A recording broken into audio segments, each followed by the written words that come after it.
Well, gosh, I got out of law school in 1977, and actually there were 17% women at Harvard Law School my year. And I know how hard it was to be in law school with just 17% women, so I can imagine how the women feel in Congress right now. There's actually only 40% women at Harvard now, even though we know we're all smarter. So,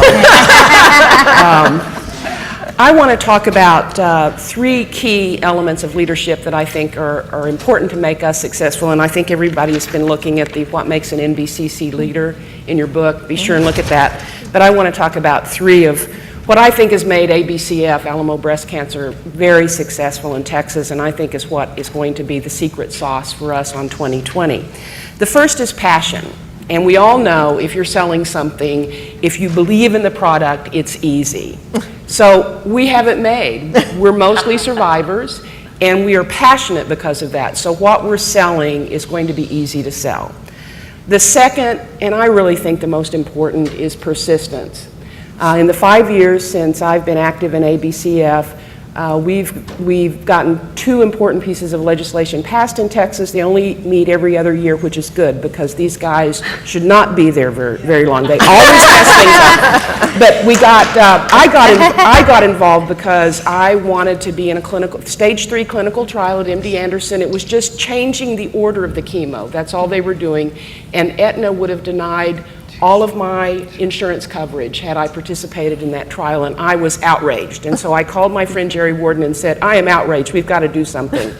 And she said, well, we have legislation, we didn't get it last time, but come help us pass this. And we did get the bill passed. It's now in the Affordable Care Act that you cannot be denied insurance on the basis of participating in a clinical trial.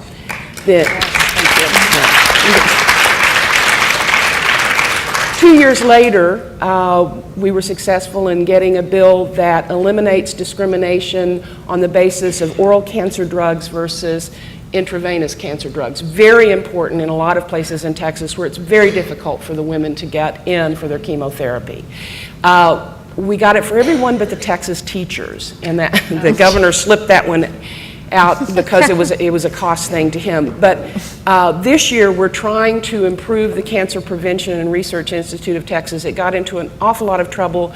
We voted to set it up several years ago and funded it with $3 billion for cancer prevention and research, and then they messed it up with conflict of interest. Everybody else is going into the legislature asking to please just get the money out, and we've been in there saying, you need to fix this organization, and what it needs are trained advocates on the oversight board and in all of the grant-making boards.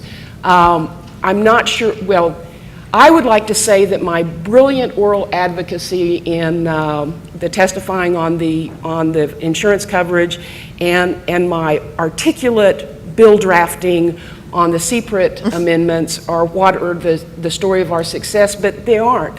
It's Dale Eastman and Jerry Warden and dogged persistence. Just, you know, it's not the one brilliant piece of testimony, it's in fact being there and going up and visiting. I think we've been up there 6 or 7 times in this session so far, and that's something anyone can do. Dale Eastman is the most amazing person. She helped found the Alamo Breast Cancer Foundation. It's sort of the mouse that roared, this little group in San Antonio that have done wonderful things. And you know, Dale's not a Harvard lawyer. Dale's not someone who's been a very accomplished professional in the traditional business sense, but she is an incredibly accomplished professional advocate. And the final thing I will say is constituency. And this is important, I think, particularly for what we're trying to do in Congress. When I was a young associate, Kawasaki hired us to try to help them avoid a recall of their police motorcycles.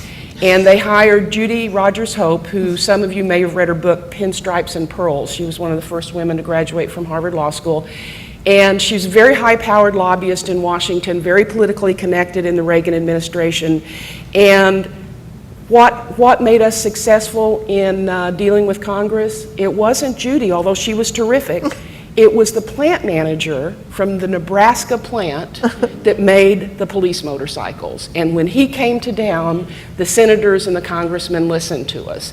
And so the answer is, you know, we have a great staff, and Fran is awesome, but what is going to make this successful is our grassroots effort to be on the phone, to be here to talk to the congressmen and their staffs, but to be on the phone, be on the email, because they listen to us as constituents, and we're not going to do this relying on the NBCC staff. We're going to do this because each one of us takes a personal commitment to be on the phone and contact our own congressman to make this happen. Thanks.